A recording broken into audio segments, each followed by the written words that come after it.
I don't know who we've got. We almost drove past this leopard because I was too busy checking a tree for snakes. Who is it? 3 on the left. I'm looking for a smiley face.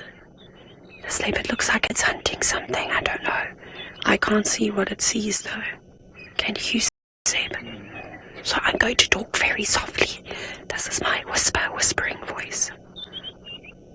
I don't know if there's maybe like a taker or a steenbok. I haven't got a clue. It could be something in this thicket. But I don't know which leopard this is. It's very difficult to tell from the back, but I know some of you might have figured out some other little secret spot pattern that's on their bodies. And if you know who this is, you can hashtag Safari Live. I don't know if it's Tingana. Its ears is not as tatty. I wonder if this is not Hukumuri. I know Tingy has got very, very tatted ears. Yes, I also think it's Hukumuri, just because, well, other male leopards, sort of big ones, a big Gajima, we know Gajima is not exactly the most relaxed, and his territory is also a little bit further north from where we are at the moment. So, Hukumuri is back. I'm fairly confident in saying that it's him. I think a couple of you are agreeing. I'm not sure what he's seen, though. I have no idea. Absolutely no idea. But remember, his eyesight is so much better than mine. So much better than all of ours watching. I'm looking very carefully in the thickets to see if I can see anything. It seems like he's relaxing slightly now. You can see look at that. Look how his eyes moving. He sees pupil. That's cool. No, it has been confirmed that it is indeed Hukumuri. That's so cool.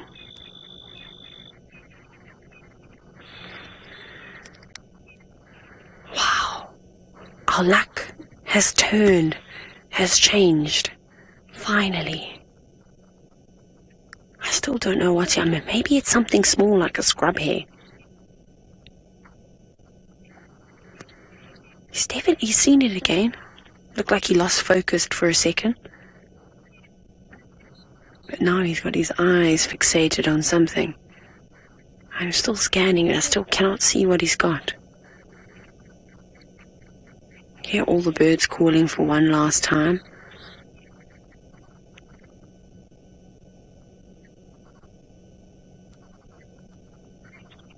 Just listening to see if I can hear anything else.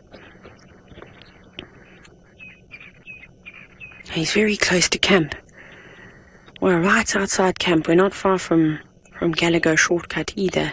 Which I should probably do is call the sighting in here. I'm so shocked.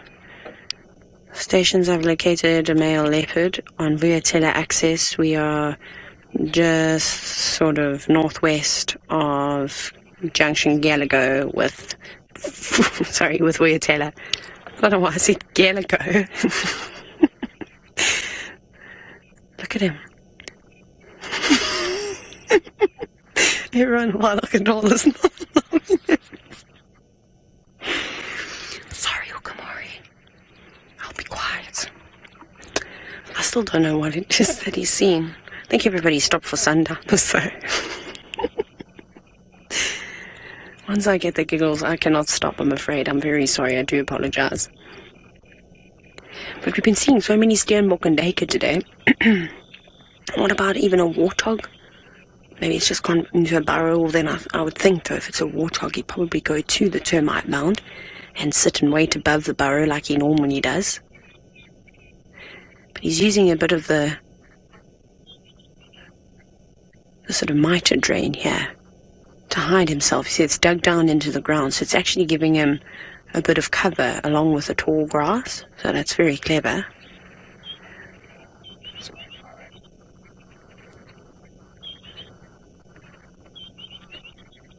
What did you say, Sid? Oh, Kirsten, can we please go into infrared?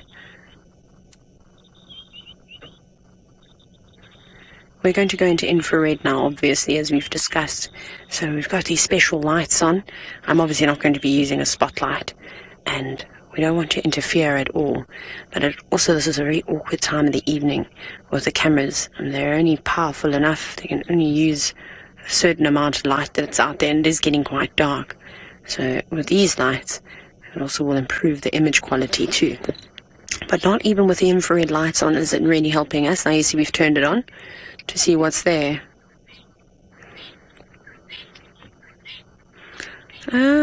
James Richard, you've said you can see it's Hukumuri because I didn't know he had a scar on his left shoulder. Where are you? Oh, there. Next to the 3. Thank you, James. Thank you, James. Looks like there's also a 3 on his shoulder. 30. Maybe this is how old he is. I'm joking, it's not. Craig's turning 30 this year. Maybe it's to celebrate Craig's 30th birthday. That's so funny. Craig is actually in final control too. He's got the afternoon off. He's probably shaking his head. He normally does that whenever I have anything to say. Okay, let's see. Still slinking. Apparently he's just making sounds now. This is amazing. A leopard crawling. For those of you that have never seen a leopard crawl, oh, here we go.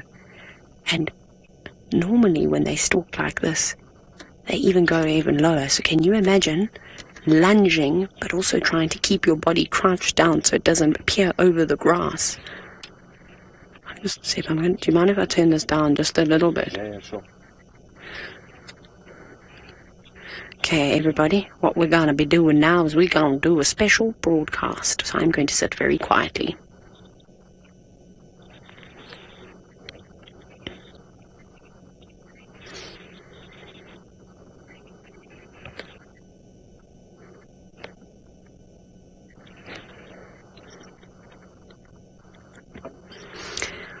Good evening and welcome to all of you who have just jumped aboard this live and interactive safari. We are sitting with a male leopard in the northern Sabi Sand in South Africa. How incredible is that? And he's so close to us too. My name is Taylor McCurdy and behind the camera is Sebastian. And like I said, this is a live and interactive show. So all you have to do in order to ask me questions is just comment away. This is very exciting. I cannot believe how our luck has turned this afternoon. Now, I'm not sure what Hukumuri has at the moment. That's the name of this male leopard. But there is something there in the distance. Can you hear that bird?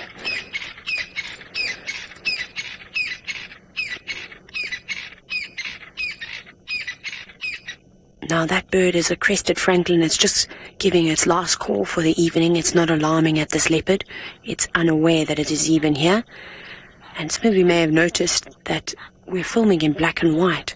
We've actually got special infrared lights on to not disturb the animals as they hunt at night. So there's no artificial light whatsoever on this animal other than the infrared light, which they aren't able to pick up. And it's almost dark here. It's almost dark at this part of South Africa. It's just before 20 to 6 p.m. in the evening. Now this is a fairly new male on the block. He's recently just come in. Well, our resident male, who goes by the name of Tingana, seemed to not be too well for a couple of months and ended up hiding away and just sort of, I suppose, in the hospital bay, if you will. And that allowed for this young upstart to come on in and stalk. Looks like he's going to pounce. I think there might be a little scrub hair or something just in the grass. It seems like it's quite close. Look how he's positioning his legs underneath him. He's like a spring-loaded gun. And what he will do is he'll probably bend down and leap into the air and down into the grass. I can hear something eating in there. It must be a scrub hare. There he goes. He's shuffling, taking. And has he caught it? Oh, he's having. It's a warthog. Oh my goodness, it's a warthog. Now, everybody, this is going to be quite not very nice. Warthogs are very strong animals. It looks like a young one, though. That might be all the squealing. Remember, this is nature. This is live. This is just how it happens. I couldn't even see that warthog. That was incredible. how absolutely unbelievable was that? We had absolutely no idea. I thought it was maybe a small antelope hiding in the bushes, but in fact it was a warthog that probably should have gone home to his burrow. Now, he's doing the most common way to kill his prey. He's suffocating it. He's obviously got it, his jaw wrapped around his esophagus, trying to clamp it shut. And I think because it seems like it's not a small warthog, it's not an absolute youngster. It's a sub-adult.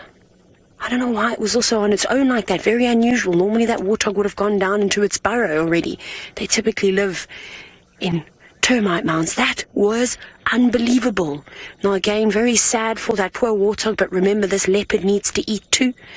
And without it, he wouldn't be able to graze on grass or browse on leaves. His stomach isn't able to digest the cellulose in plants like the herbivores are able to. So that is how he gets his protein. That was unbelievable. Kelly, I also can't believe that warthog had absolutely no clue. I suppose, though, that this leopard had the upper hand. Wow.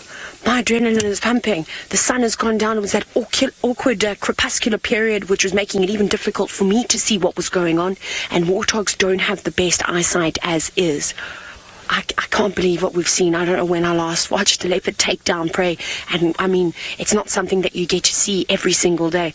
Most of the time, we don't even get to see the hunts. We just find them the next day on a kill, whether it be lions or leopards. So for those of you that caught this live, because it's 100% live here in the Sabi Sand, we're on Djuma Private Game Reserve, we'll give you a silent round of applause. That was spectacular. Let's see. Let's have another look. I haven't seen anything or heard much more, so I think Hukumuri will be close. Yeah, that warthog looks like it's not alive anymore. Let's see what he's going to do with it now. Now, the problem with those squeals that you heard is that they were very loud for you and I. Imagine a hyena that would have heard them, or a lion, or another leopard. Now Hukumuri needs to make a decision. Now he needs to decide what is he going to do with his kill. If he eats it on the floor, he runs the risk of another predator very easily grabbing it away from him. But I think what he would do is probably take it up into a tree where it'll be safe. And there are plenty of marula trees here to stash this kill. Oh, wow. Can even hear him dragging it through the grass. He's walking right past the car. That's how comfortable he is with us. Again, we've got no spotlights on him whatsoever. These are all just the infrared lights that you can see. Look how angry he looks, but he's not angry. He's just holding on nice and tight so that warthog, if it does have one final breath, does not let out a last distress call. Look there, walking right behind the car, completely relaxed. There he goes. We're going to give him a bit of space. Watch, look at the drag mark. That's what we would normally see the next day. We'd see a drag mark in the sand like this, and we'd go, what on earth has happened here? But tonight, we just happened to be at the right place at the right time. Like I said, just when we thought we were going to have a quiet safari, we came around the corner, and my mind is just absolutely blown. Wow. That is definitely big, but not as big as a boar can get. We actually had a very nice sighting this morning on the sunrise safari, and we had a family of warthogs, and we saw how massive the boar was, the big male, standing up against an impala.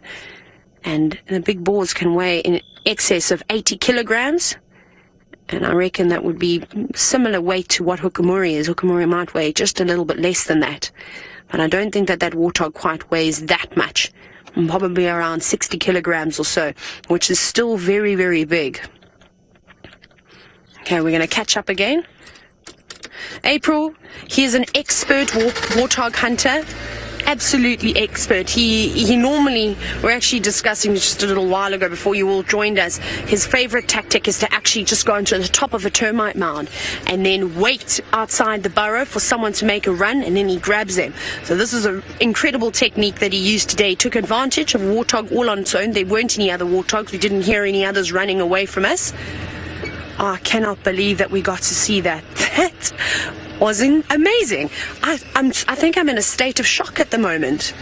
never expected that. I really thought that he was going for something small, really close by, like a scrub hare, but that was not the case today. So we're going to obviously just try and keep up with him and watch him drag this carcass. I do think he's going to place it in one of these Maruda trees.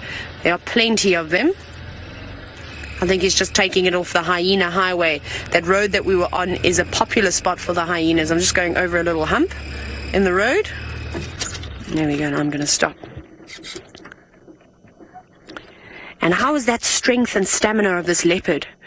I mean, firstly, he was all clenched up, obviously waiting for the perfect moment to charge on in and grab that warthog. And now, just stopping for a little breather. Arbeid, I agree with you. I think it would be really cool if we could see him take it up a tree. And let's just see how far he's going to drag it first.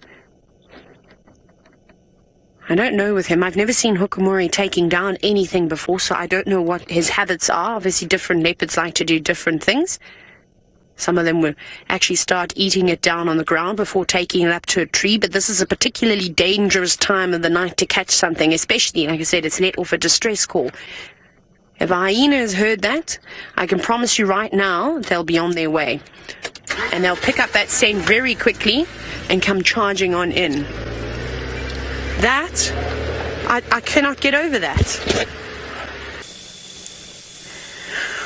We just called you back very quickly because he's moving his kill again, and he's going around to the other side of the tree, which would make a bit more sense because you can see there's a guarri bush that's in the way. I don't know if he's going to take it up or not. Maybe he was just repositioning. No, he's just repositioning. False alarm. Everybody. I just got so excited that yes, sorry. I was just really thought that this was it and it was my lucky day. I'm still absolutely over the moon. I can't believe.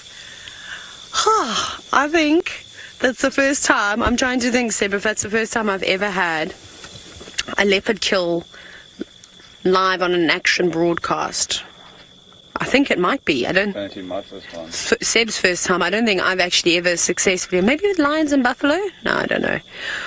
Whew. That was amazing, though. That was perfect. I can't believe how we were literally just in the right place at the right time for that entire sighting. Nice. Oh, I can hear crunching now. I think he's trying to tear through the skin. Maybe not quite crunching. Let's see if you can also hear it.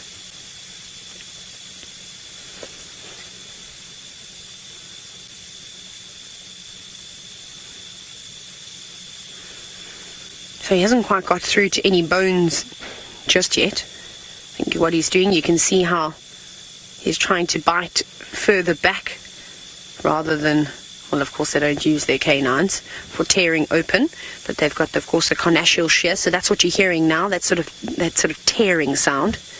And warthogs have got such leathery skin. Now, most of you know that that myself and a few other rangers, we had this little warthog that lived in camp, Emma. So I've personally felt what a warthog's skin feels like. And I must be honest, I've definitely slapped a little warthog on the bottom before as it's gone running past. You couldn't help but do that to Emma, and she didn't even blink an eye. I'm not hard or anything like that. But it is so tough. So tough. So I think that it must be quite a challenge for a leopard to open up a warthog. You don't see them doing it straight away. It takes a little bit of time, chewing on the same spot. You can imagine when they try and eat animals like rhinos, and you watch lions that have maybe eating on a rhino carcass or even an elephant carcass, you see how tough it is for them to get through that skin. Let's hope he sticks around for Saturday for Safari Lives. Please, Mr. Hukumuri. So, I learned something new today. I didn't know that Hukumuri had a scar on his left shoulder, so that was good. So there's another way to identify this boy. I'm so sorry, Kirsten. I was too busy listening to the crickets. What did you say to me? I do apologize. I'm not a very good listener. We know that. Oh, yes. Gina, a kill with the cheetah yesterday and then now a leopard. I know, hey? Talk about luck. It's all happening, that's for sure. And that is why the Sabi Sand has got the best game viewing in South Africa. I really, really think it does. I think we constantly showed it, from the epic elephant sightings to amazing interaction with lions to, of course, well, leopard stalking, catching things, cheetah chasing after things that we don't get to see very often, but when we do, they seem to be spectacular.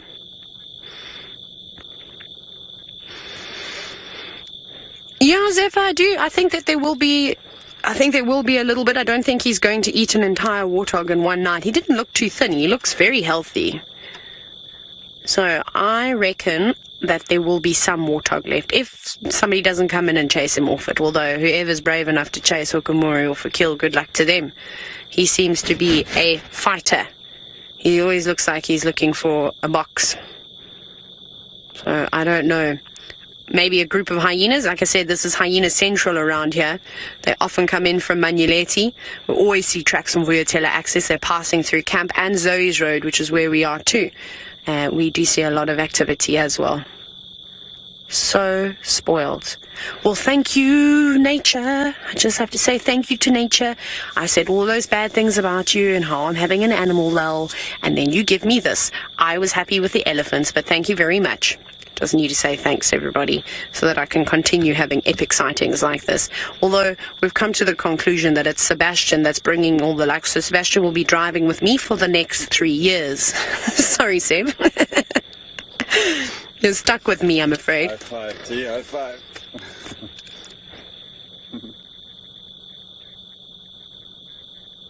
Guide Monkey, you said a whole lot of things about death and animals and action and wonderfulness and all these amazing things, and then the last thing you said was something along the lines of Safari Live. That's where it's at.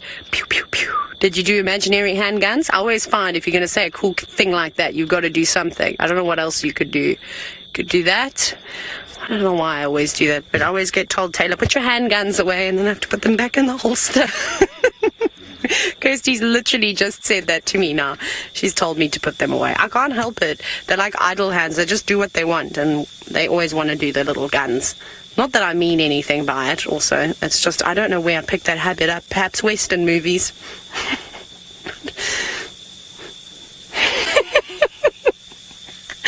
Kirsty's now laughing uncontrollably. Like I said, at least I find myself funny, so that's all that matters. A bit like Byron here. Oh, we miss Byron. Who misses Byron? I bet you're all going to say yes. Oh, it sounds like he's had a wonderful time. And the Kalahari doing a private safari there. So I'm sure he saw all sorts of wonderful creatures, like those imaginary ones they call pangolin that don't actually exist, because I've never seen one. It looks like he's cut through the skin finally now, getting some flesh, finally getting a taste of his reward. Now, Lauren, I've actually eaten warthog before. I don't think it really tastes like pig at all. I find it to be quite fatty. It's quite a strong taste. What do you think, Seb? Yes, I agree. To me, it reminds me, the texture always reminds me of salami. I don't know why, but that's what it reminds me of. I don't really know how to describe the taste so much, but I find you always have to. I like a roast warthog if I'm going to have one. Put it on a spit or something like that. Obviously, Hukumuri is not going to choose. He likes his rare. But it's an interesting taste. I don't eat it very often. I think I've only eaten it like 3 times, and I'll probably only keep it at 3 times, Lauren. It's not very nice. I don't think so. Other people love it, though. They absolutely love it. But I definitely think, well, I'm hoping so. I hope that Hukumuri is still going to be here in the morning with his kill hoisted up in a tree, so that we can watch the sunrise behind him and perhaps get some of those very rare silhouetted shots. I wonder if this is also the same tree that Shidulu had a kill in just last week. I actually think it might be the one that she was leaping and bounding from branches. So a favorite tree amongst the leopards, but I hope that you enjoyed the safari just as much as we all did. It was spectacular from all different angles, so thank you to everybody involved, and of course thank you to all the viewers. We'll see you tomorrow on the Sunrise Safari.